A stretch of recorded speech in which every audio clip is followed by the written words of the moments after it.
Hello dear students. তো আমি যিহেতু এনএসপিৰ যে এক বৃহৎ স্কলাৰশ্বিপ ঈশানোদয় যদিও এপ্লাই কৰিছোঁ, আমাৰ ইনষ্টিটিউট লেভেল ভেৰিফাই হৈ গ'ল, ষ্টেট লেভেল ভেৰিফাই হৈ গ'ল। এতিয়া আমাৰ মনত প্ৰশ্ন উদয় হৈছে, আমাৰ স্কলাৰশ্বিপ কিমান পইচা পাম, আমি কিমান টকা সোমাব। তো মই আজি স্পষ্ট কৰি দিম আপোনাক কিমান পইচা সোমাব, কিমান আপুনি পাব, পাৰ ইয়াৰত কিমান পাব বা কেইবছৰলৈকে পাব, ঠিক আছে। তো এন এছ পিৰ যি স্কলাৰশ্বিপ আছে ঈশানোদয়, এই ঈশানোদয়ৰ যি পে'মেণ্ট আছিল আগতে বেলেগ আছিল। আমি যেতিয়া পাইছোঁ তেতিয়াৰ পৰাই এই পইচাখিনি বৃদ্ধি হৈছে। তো মই আগতো কৈছোঁ, আগত 2023, ঠিক আছে, 2023-ৰ আগত এই এন এছ পিৰ ঈশানোদয় যি স্কলাৰশ্বিপ আছে, এই স্কলাৰশ্বিপৰ পইচা আছিল 54,000 পাৰ ইয়াৰ, ঠিক আছে। সিহঁতৰ 3 বছৰ ডিগ্ৰী আছিলে, 3 বছৰ ডিগ্ৰীত 3বাৰ পাইছে 54,000কৈ, ঠিক আছে। এই বছৰত 54,000 পাবলৈ সক্ষম হৈছে। এনেদৰে 3বাৰলৈকে ইহঁতে এই স্কলাৰশ্বিপ লাভ কৰিছে। কিন্তু যেতিয়া আমি 2023-ত আমি এই এপ্লাই কৰিলোঁ এন এছ পিৰ জৰিয়তে ঈশানোদয় স্কলাৰশ্বিপ, তেতিয়া আমাৰ এই পে'মেণ্ট বৃদ্ধি হৈ 80,000 হয়গৈ।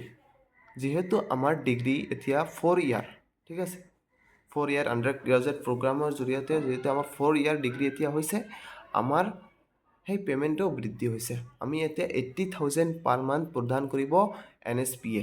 ঈশানোদয় স্কলাৰশ্বিপ যিসকলে কৰিছে, আপোনালোকে যদি পইচাৰ বা টকাৰ যদি মেৰিট লিষ্টত যদি এলিজিবল হয়, আপুনি 80,000 পাৰ ইয়াৰ পাব। এনেদৰে পাৰ ইয়াৰত, মানে পাৰ দুটা ছেমিষ্টাৰত 1 ইয়াৰ হয়। ফাৰ্ষ্ট ইয়াৰত আপুনি 80,000 পাব, ঠিক আছে। এইটো আগষ্ট বা ছেপ্টেম্বৰ মানলৈকে আপুনি পাই যাব, ঠিক আছে। ছেকেণ্ড কিস্তি আপোনাৰ পাব, ছেকেণ্ড ইনষ্টলমেণ্ট পাব আপোনালোকে জানুৱাৰী মান্থ বা ফেব্ৰুৱাৰী মান্থলৈকে আপুনি পাই যাব, যেতিয়া আপোনালোকে 4th চেমত উঠিব, ঠিক আছে।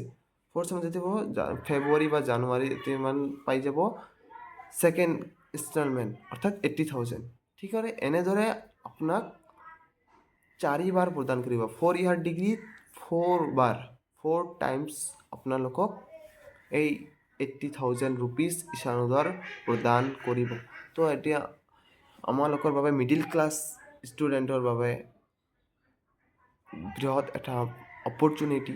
আমি ইয়াক যাতে কোনেও নেহেৰাওঁ, আমি যাতে সকলোৱে এই স্কলাৰশ্বিপ লাভ কৰিবলৈ সক্ষম হওঁ, তাৰে আমি কামনা কৰোঁ সকলোলৈ। ধন্যবাদ।